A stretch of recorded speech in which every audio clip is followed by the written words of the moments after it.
Hello friends. तो आज हम पढ़ने वाले हैं how to reverse a stack. अपने लोग पढ़ेंगे कि आज एक स्टैक को रिवर्स कैसे करते हैं। तो लेट्स अज्यूम ये हमारा स्टैक होने वाला है जिसमें पहले से ही वैल्यू है 1 2 3 4 एंड 5।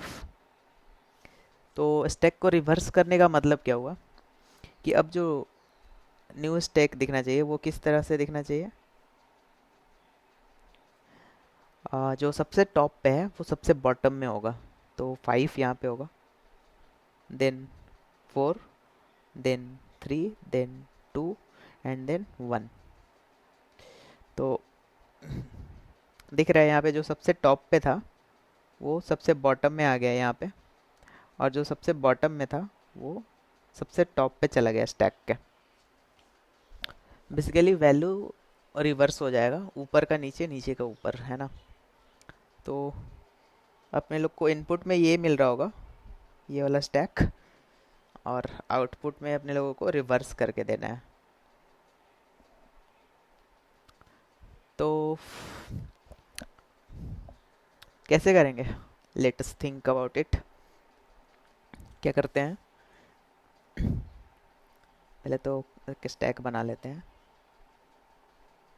इसमें वैल्यू है 1 2 3 4 एंड 5। तो अब अपने लोगों को क्या करना है कि तो अपने लोगों को इस स्टैक को रिवर्स करना है ना। ये जो गिवन स्टैक है इसको रिवर्स करना है। तो लेट्स अज्यूम अपने लोगों को अगर बॉटम में एलिमेंट को पुश करना होता तो अपने लोग क्या करते थे, पहले पूरा स्टैक को एम्प्टी करते थे, है ना। हमने 5 को बाहर निकालते थे, देन 4 को, एंड देन 3 को, देन 2 को, देन 1 को। और ये जो भी वैल्यू अपने लोग पॉप करते थे उसको एक टेम्प वेरिएबल में स्टोर करा लेते थे। इन सारे वैल्यू को एक टेम्प वेरिएबल में स्टोर कराते जाते थे। एंड देन जब हमारा स्टैक एम्प्टी हो जाता था तो जो भी वैल्यू अपने लोगों को बॉटम में पुश करना है, गिवन वैल्यू जो भी है उसको अब अपने लोग यहाँ पे पुश कर देते थे। लेट्स अज्यूम अपने लोगों को 0 पुश करना है तो हमने पुश कर दिया। और फिर जब रिकर्सन में अनवाइंड होता था, रिकर्सन जब रिटर्न करता था तो उस टाइम क्या होता था, लेट्स अज्यूम अब जिस ऑर्डर में अपने लोगों ने एलिमेंट को निकाला है, तो जो जो सबसे लास्ट में एलिमेंट निकला है 1, वो सबसे पहले पुश होता था। तो क्या होगा, इस 1 को यहाँ पे हम लोग पुश कर देते थे। तो फिर क्या होता था, फिर 2 को पुश कर देते थे। तो ऐसा करते हैं कि अपने लोगों को तो अभी कोई भी एलिमेंट को पुश नहीं करना है, कोई भी न्यू एलिमेंट को पुश नहीं करना है, जो गिवन स्टैक है उसी को रिवर्स करना है। तो इस जीरो वाले केस को, इस जीरो को डिलीट करते हैं पहले यहाँ से। तो जैसे ही हमारा स्टैक एम्प्टी हो जाएगा तो अपने लोग क्या करेंगे, उसी ऑर्डर में अपने लोग जैसे पुश एट बॉटम फंक्शन में करते थे कि रिकर्सन अनवाइंड होते टाइम इस 1 को यहाँ पे पुश कर देते थे, और फिर इस 2 को यहाँ पे पुश करते थे। लेकिन अगर अपने लोगों ने 2 को यहाँ पे पुश करा, फिर से उसी ऑर्डर में बस केवल पुश करते गए इस स्टैक में, हैं। लेट्स अज्यूम 4 को भी पुश कर दिया, 5th को भी पुश कर दिया। तो क्या हुआ, स्टैक का ऑर्डर तो सेम ही रहा। तो इसका मतलब कि कुछ यहीं पे कुछ चेंज, छोटा सा चेंज करना होगा अपने लोगों को। क्या करना है, अभी इसको, इस वैल्यू को अपने लोग निकालते हैं पहले। अपने लोग यहाँ पे जो पुश एट बॉटम फंक्शन को हम लोग कॉल करते थे, ये अपना कोड था पिछले क्लास का। हाँ, तो मैं बात कर रहा हूँ इस लाइन का, इस पार्टिकुलर लाइन का। जो भी वैल्यू हम लोग पॉप करते थे स्टैक से, उसको एक टेम्प वेरिएबल में स्टोर कराते थे।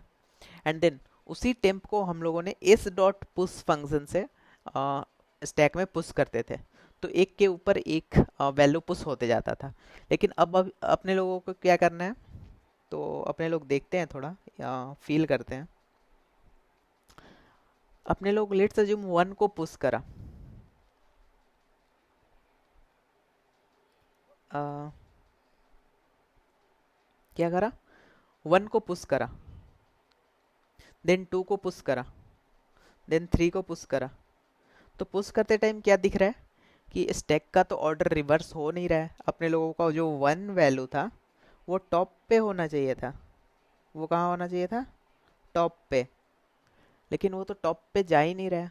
इसका मतलब क्या है कि कुछ तो अपने लोग गड़बड़ कर रहे हैं। तो हमने स्टैक को फिर से खाली करा, और अब मैं देखो क्या करने वाला हूँ, है ना। अब मैं सिंपली क्या करने वाला हूँ कि पुश एट बॉटम फंक्शन का हेल्प लेने वाला हूँ। पुश एट बॉटम फंक्शन का जो ये वाला लाइन था ऑफ गिवन कोड, यहाँ पे मैं कर देने वाला हूँ इस डॉट पुश एट बॉटम, जो भी वैल्यू है, और टेम्प। मतलब अपने लोग स्टैक में पुश फंक्शन के बजाय इसको ना यूज करके हमने इस फंक्शन को यूज करा। तो इससे क्या होगा, push at bottom function call होगा। Push at bottom function call हुआ तो ये जो 1 है, तो अभी तो स्टैक एम्प्टी है, तो ये बॉटम में ऑटोमेटिकली पुश होगा। लेकिन जब 2 पुश होगा, इस स्टैक में पुश आ रहा होगा, तो ये तो बॉटम में नहीं जा रहा है। तो पहले जब भी 2 को बॉटम में पुश करने का कॉल लगेगा, पुश एट बॉटम, तो क्या होगा, पुश एट बॉटम फंक्शन को कॉल लगेगा और इस स्टैक में से ये 1 पहले निकलेगा बाहर, और ये एक टेम्प वेरिएबल में स्टोर होगा। एंड देन ये 2 आके यहाँ पे बॉटम में पुश हो जाएगा। एंड देन इस 1 को फिर यहाँ पे पुश कर देंगे। देन अब 3 की बारी आई। 3 3 को पुश करते टाइम कौन सा फंक्शन कॉल होगा, इस 3 को push at bottom function call होगा और 3 पास होगा उसमें। तो जब 3 जाएगा यहाँ पे, देखेगा क्या, अरे 2 एलिमेंट तो ऑलरेडी प्रेजेंट है। तो ये क्या करेगा, पहले करेगा अरे तुम लोग निकलो, बाहर निकलो। तो एक एक करके ये बाहर निकलेंगे, और जब स्टैक एम्प्टी हो जाएगा तो फिर 3 बोलेगा कि अब मैं जा रहा हूँ, और 3 यहाँ पे आ जाएगा। देन क्या होगा, ये 2 जाएगा, देन 1 जाएगा। और ये सारा काम कौन सा फंक्शन करवा रहा है, पुश एट बॉटम फंक्शन करवा रहा है ये सारा काम, है ना। अब बारी आई 4 की। देन 4 अगेन आएगा, अगेन देखेगा अरे इसमें तो एलिमेंट हैं बहुत सारे, तो अपने लोग अपने एंट्री तो अभी नहीं होगी। तो पहले क्या करेगा, स्टैक को एम्प्टी करवाएगा। और ये कौन सा फंक्शन ये काम कर रहा है, पुश एट बॉटम फंक्शन। ये एम्प्टी हो गया। अब 4 बोलेगा अब मैं जाता हूँ, तो 4 आ गया नीचे। देन फिर क्या होगा, 3 आएगा। देन फिर क्या होगा, 2 आएगा। देन फिर क्या होगा, 1 आएगा। फिर आई बारी 5th की। तो 5 क्या बोलेगा, 5 भी जब जाएगा देखेगा अरे इसमें तो बहुत सारे एलिमेंट है, और ये केवल पुश फंक्शन कॉल होता तो फिर यहाँ पे जाके पुश हो जाता, लेकिन push at bottom function call हुआ है ना, तो ये पुश एट बॉटम फंक्शन में जाएगा, और वहाँ से क्या करेगा, बोलेगा स्टैक को एम्प्टी करो पहले, तभी मैं बाहर पुश होऊंगा। तो पहले स्टैक एम्प्टी होगा इसके लिए। 1 बाहर निकला, 2 बाहर निकला, 3 बाहर निकला, 4 बाहर निकला। देन अब 5th बोलेगा कि अब स्टैक खाली हो गया, मैं यहाँ पे चला जाता हूँ। देन अब 4 अंदर आएगा, देन 3 अंदर आएगा, देन 2 अंदर आएगा, एंड देन 1। और इतना करने से हमारा स्टैक जो होगा ये रिवर्स हो जाएगा, रिवर्स्ड, और हमारा प्रॉब्लम सॉल्व हो जाएगा। तो ऑफ कोर्स पहले अपने लोग कोड लिखते हैं यहाँ पे, देन देखते हैं। तो हमने क्या करा, एक void रिवर्स स्टैक नाम का फंक्शन बनाया, जिसमें हमने स्टैक को इनपुट लिया, स्टैक जिसका टाइप है इंटीजर, नाम रख देते हैं एस, सेमीकोलन नहीं होगा। देन अब क्या करना है अपने लोगों को, अ, पहले तो स्टैक को एम्प्टी कराना है। तो अपने लोग क्या कर देते हैं, पहले जो भी टॉप पे एलिमेंट है उसको एक टेम्प वेरिएबल में स्टोर करा देते हैं। तो आई एन टी टेम्प जो है वो क्या करेगा, इस डॉट टॉप फंक्शन से टॉप वाले एलिमेंट को अपने अंदर स्टोर करा लेगा। देन अब इस डॉट पॉप फंक्शन को कॉल कर लेंगे। अब टॉप वाला एलिमेंट स्टोर हो चुका है टेम्प वेरिएबल में, अब इसको पॉप कर भी देंगे तो कोई दिक्कत नहीं है, अपना वो वैल्यू एक टेम्प वेरिएबल में स्टोर हो चुका है। उसको लास्ट में अपने लोगों को पुश करना है ना, कोई दिक्कत नहीं है। एंड देन फिर से रिवर्स स्टैक का और रिवर्स स्टैक को कॉल लगा देंगे और उसमें एस पास करेंगे। एंड देन बस केवल एस पास करना है। ये पुश एट बॉटम फंक्शन तो है नहीं कि इसमें वैल्यू भी पास करना है, कि कौन सा वैल्यू पुश करना है। और ये कब तक चलेगा, जब तक हमारा स्टैक एम्प्टी नहीं हो जाता है ना। जब तक हमारा स्टैक एम्प्टी नहीं हो जाता तो एक इफ कंडीशन यहाँ पे ऐड करना होगा, इफ इस डॉट एम्प्टी। जैसे ही हमारा स्टैक एम्प्टी हो जाता है तो फिर क्या करना है, इस बारी तो कोई भी वैल्यू पुश नहीं करना है बॉटम में, अपने लोग को सिंपली रिटर्न कर जाना है यहाँ से। यानी अब बाकी सारा जो काम होगा वो रिकर्सन अनवाइंड होते टाइम ही होगा। इस रिकर्सन का केवल काम था स्टैक को एम्प्टी कराना, एंड देन बाकी सारा जो काम है वो बस ये एक स्टेप से हो जाएगा जो मैं अभी लिख रहा हूँ। और कौन सा स्टेप, अब अपने लोग जो भी वैल्यू टेम्प वेरिएबल में स्टोर कराया था उसको बॉटम में पुश करना है। ऐसे ऐसे जनरल पुश नहीं करना है, इस बार क्या करना है, पुश एट बॉटम फंक्शन को कॉल कर देना है। तो S dot push at bottom function को अपने लोग कॉल कर देंगे। और इसमें क्या क्या पास करना है, पहले तो स्टैक पास करना है एस, एंड देन हाँ जो भी वैल्यू पुश करना है, तो वैल्यू कौन सा पुश करना है, ये टेम्प वैल्यू, टेम्प वेरिएबल में जो भी वैल्यू स्टोर है उसको पुश करना है, तो इसको यहाँ पे पास कर देंगे, है ना। और यहाँ पे एस डॉट नहीं होगा, बस push simply push at bottom function call हो रहा होगा, है ना।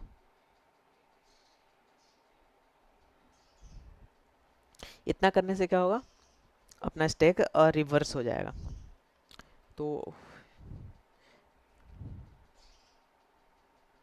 ये हमारा कोड होने वाला है ना। अब एक बारी पहले इसको VS कोड पे लिखते हैं, देन देखते हैं अपना कोड सही से वर्क कर रहा है या नहीं, रिवर्स कर पा रहा है या नहीं कर पा रहा है।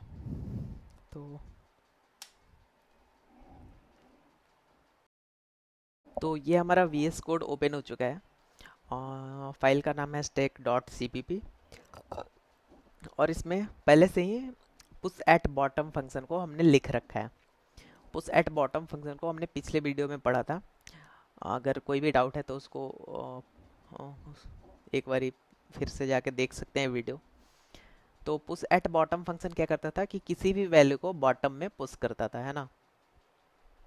स्टैक के बॉटम में कोई भी वैल्यू पुश करना हो तो इस फंक्शन को कॉल करते थे। तो अब इसी फंक्शन का हेल्प लेकर अपने लोग एक फंक्शन लिखेंगे और जो कि होगा void, जिसका नाम रख देते हैं रिवर्स स्टैक। एंड देन इसको क्या मिल रहा होगा इनपुट में, स्टैक int। और इसमें भी जो भी स्टैक को पास करेंगे वो पास बाई रेफरेंस होगा, ना कि पास बाई वैल्यू, तो इसलिए हमने एंड एस पास करा। एंड देन अभी क्या करना है, पहले तो एक इफ कंडीशन लिखना है कि अगर हमारा स्टैक एम्प्टी हो जाता है तो सिंपली क्या करना है, रिटर्न कर जाना है ना। और अगर स्टैक एम्प्टी नहीं है तो पहले एक int टेम्प वेरिएबल क्रिएट करेंगे, just like push at bottom function. तो हमने टेम्प वेरिएबल, इसका टेम्प नाम कुछ भी रख सकते हैं, हमने टेम्प रखा है। और इसमें कौन सा वैल्यू स्टोर करा लेंगे, इस डॉट टॉप वाला, एंड देन उसको फिर पॉप कर देंगे, एस डॉट पॉप करके हमने उसको पॉप करा, और फिर से हमने रिवर्स स्टैक का कॉल लगा दिया, रिवर्स स्टैक, और उसमें पास कर दिया एस। और जब हमारा वैल्यू रिटर्न होने लगेगा उस टाइम क्या होगा, एक push at bottom function call हो जाएगा। पुश एट बॉटम फंक्शन को हमने कॉल कर देंगे और उसमें पास करेंगे स्टैक, और कौन सा वैल्यू पुश करना है, तो जो भी टेम्प वैल्यू स्टोर हुआ था टेम्प वेरिएबल में उसको अपने लोगों को पुश करना है ना। तो इतना करने से हमारा फंक्शन कंप्लीट हो गया है ना। तो क्या करते हैं, एक बार एक स्टैक बनाते हैं, स्टैक int टाइप, जिसका नाम रख देते हैं एस। एस डॉट हमने पुश करा, पहले 1 को पुश करते हैं, देन ऐसे ही 2 को पुश करा, देन 3 को, देन 4 को, एंड देन 5 को। तो इतना करने से हमारा एक स्टैक क्रिएट हो गया, जिसमें सबसे पहले 1 पुश हुआ है, तो 1 सबसे बॉटम में होगा और सबसे लास्ट में 5 पुश हुआ है, तो अपना स्टैक कैसा दिख रहा होगा, 5 सबसे ऊपर होगा, देन 4, देन 3, देन 2, देन 1, ऐसा कुछ स्टैक दिख रहा होगा। तो अब यहाँ से कौन सा फंक्शन कॉल करेंगे अपने लोग, रिवर्स स्टैक, रिवर्स स्टैक, और उसमें पास कर देंगे अपना स्टैक। और ये फंक्शन जैसे ही कॉल होगा हमारा स्टैक इंटरनली रिवर्स हो जाएगा, तो उसको प्रिंट करा के देखना पड़ेगा कि क्या सच में रिवर्स हुआ है। तो एक प्रिंट फंक्शन लिख देते हैं कि जब तक हमारा स्टैक एम्प्टी नहीं है, while not S dot empty, empty है ना, तब तक क्या करेंगे, उसका जो टॉप वाला वैल्यू है वो प्रिंट करते जाएंगे, cout s dot top,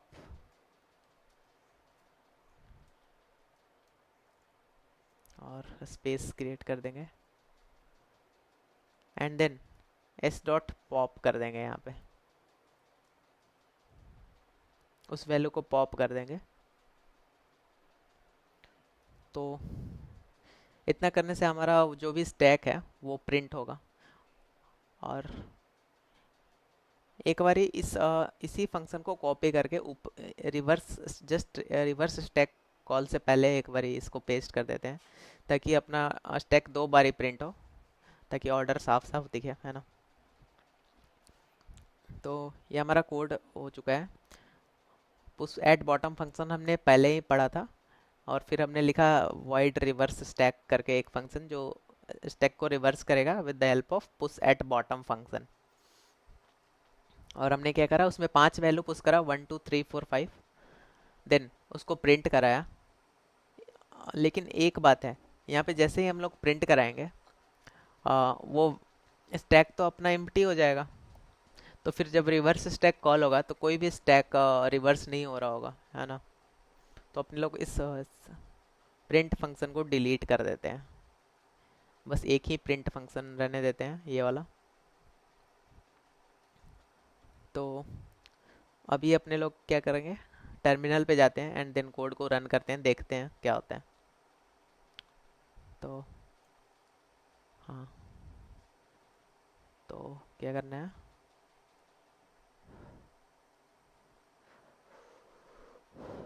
g++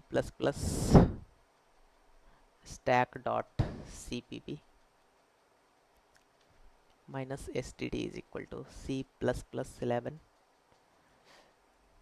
and dot slash a dot out। इतना करने से हमारा कोड रन होना चाहिए। तो हमारा आउटपुट आ चुका है 1 2 3 4 5, मीन्स 1 सबसे टॉप पे है, then 2, then 3, then 4 and then 5। तो हमारा स्टैक में पहले एलिमेंट कौन सा टॉप पे था, यहाँ पे 5 सबसे टॉप पे था, है ना। यहाँ पे 5 इज ऑन द टॉप पे था, and 1 is at the bottom. लेकिन जैसे रिवर्स स्टैक रिवर्स हुआ, क्या हुआ, 5 जो है वो बॉटम में चला गया और 1 जो है वो टॉप पे आ गया, है ना। तो हमारा आउटपुट देख सकते हो यहाँ पे, 1 जो है सबसे टॉप पे है, देन 2, देन 3, देन 4, और 5 जो है तो सबसे बॉटम में है। तो यानी ये हमारा रिवर्स फंक्शन बिल्कुल सही से काम कर रहा है ना। तो आई होप ये कोड तुम लोगों को समझ में आया होगा। हम मिलते हैं नेक्स्ट वीडियो में, तब तक के लिए थैंक यू।